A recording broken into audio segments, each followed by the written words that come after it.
আজকে কিছু না কিছু একটা ঘটনা ঘটবেই, কারণ এর আগের বারও 2-3টা বাচ্চা আত্মহত্যা করছে। আমি চাই না কোনো মায়ের বুক খালি হোক, আল্লাহর কাছে একটাই দোয়া করি সবাই ভালো রেজাল্ট করুক। কেউ যেন জিজ্ঞেস করে না যে তুমি কি জিপিএ 5 পেয়েছো কিনা, তুমি ভালো রেজাল্ট করছো, রেজাল্ট ভালো করছো আলহামদুলিল্লাহ, কি পাইছো এটা দরকার নেই। জিপিএ 5 কোনো বিষয় না, গোল্ডেন কোনো বিষয় না, এবং ডাক্তার ইঞ্জিনিয়ার কোনো বিষয় না। মনুষ্যত্ব না থাকলে কখনই জিপিএ 5 দাম নেই বাবা। আগে মনুষ্যত্ব, ভালো মানুষ হইতে হবে, ভালো চরিত্রের মানুষ হইতে হবে। তোমার ভালো রেজাল্ট দিয়ে কাজ হবে না, তুমি যদি ভালো ব্যবহার না করো, তুমি যদি মানুষকে মানুষ মান না করো, তাহলে দরকার নেই এই ভালো রেজাল্ট।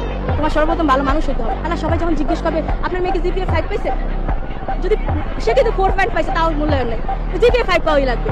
এই এটা আসলে চেঞ্জ করা দরকার, এই মনোভাব একেবারে চেঞ্জ করা উচিত। জিপিএ 5 করেন না, বাচ্চারা ভালো মানুষ হোক, রেজাল্ট দিয়ে কোনো কাজ হবে না। সে জিপিএ 5 পেলো, তার ব্যবহার ভালো না, তার বিহেভিয়ার ভালো না, তার আচরণ ভালো না, তাহলে কি হবে তার?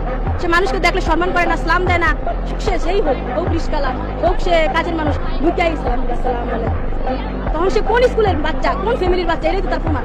একটা মেয়ে জিপিএ গোল্ডেন পাইছে, ফার্স্ট ডে পড়ে গেছি, মোবাইল ফাইয়া গেছে, বাচ্চা নিয়ে উঠতে পারতেছি না, সে কিসের জিপিএ? সে যদি আমার মোবাইলটা উঠিয়ে দিতে তাহলে বুঝতে পারতো না তার জিপিএ 5 মূল্য আছে। সে বাচ্চা নিয়ে উঠতে পারতেছে না, বাচ্চা নিয়ে কষ্ট করতেছে, এটাই তো ব্যবহার।